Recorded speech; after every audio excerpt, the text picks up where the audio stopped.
Khaleesi is a 9-year-old Komodo dragon that we got from Zoo Atlanta. Zoo Atlanta owned her.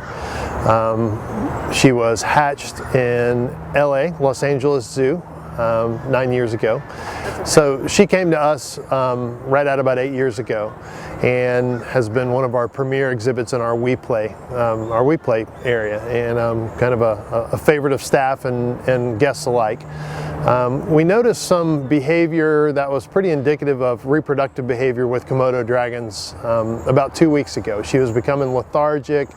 Her appetite slowed down a little bit. She was really swollen. So we reached out to our colleagues who have hatched dragons before or had reproductive success with Komodo dragons to see if that was normal, and they indicated that all those behavioral things are exactly like they should have been. So we weren't really alarmed. We did want to get our hands on her just to double check and maybe feel for her and get some blood work to see what that was like.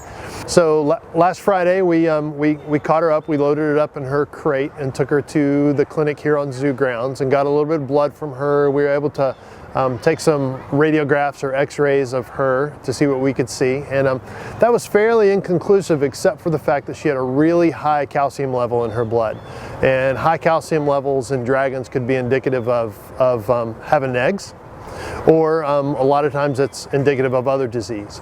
So we kept an eye on her and just decided, she got slowed down a little more, and we decided to take her to University of Tennessee College of Veterinary Medicine and do some more detailed testing on her. So we sedated her and got her to UT, and they did a CT scan on her, and we did confirm that she did have some eggs inside her as well as some follicular development. We found some eggs and talked to our colleagues again at other zoos that have had females that were gravid, and they suggested putting a bunch of extra substrate into her enclosure. So right now she had about 18 inches of dirt in there, and we added another almost 1.5 feet to give her a really good nesting base, and that might give her the opportunity to nest a little better.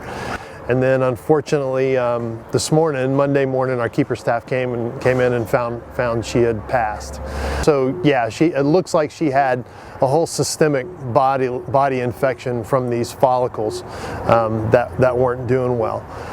I don't think we would have done anything differently. You know, this is a gravid pregnant animal that you have to be you have to be really careful with. You know, if it went a little further and we got a little further out and worried that she hadn't passed these eggs, it may have been a surgical answer to that. Again, at that point, we probably would have still had the same outcome because those follicles had already gone bad. You know, it's part of our job here, and it's a really bad part of our job. You know, there's some really good highs in this profession and some really low lows. This is one of those really low lows. You know, a lot of people wonder how you could get attached to a lizard.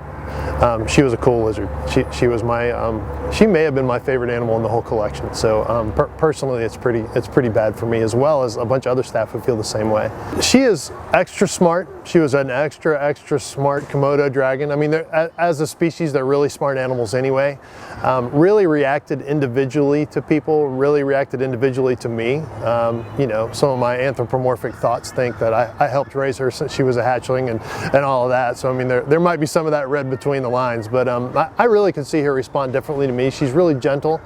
Komodo dragons are one of those animals that people love to look at, and did really well with, you know, she was an awesome conservation ambassador for reptiles in general. You know, sometimes people don't get a big kick out of seeing snakes. Sometimes you don't get that, I don't want to say cuddly feeling like you get with that Komodo dragon, but I mean, she had a lot of personality. I mean, she was very active, really interactive with our guests, saw what was going on outside of her enclosure, and was really just a special animal.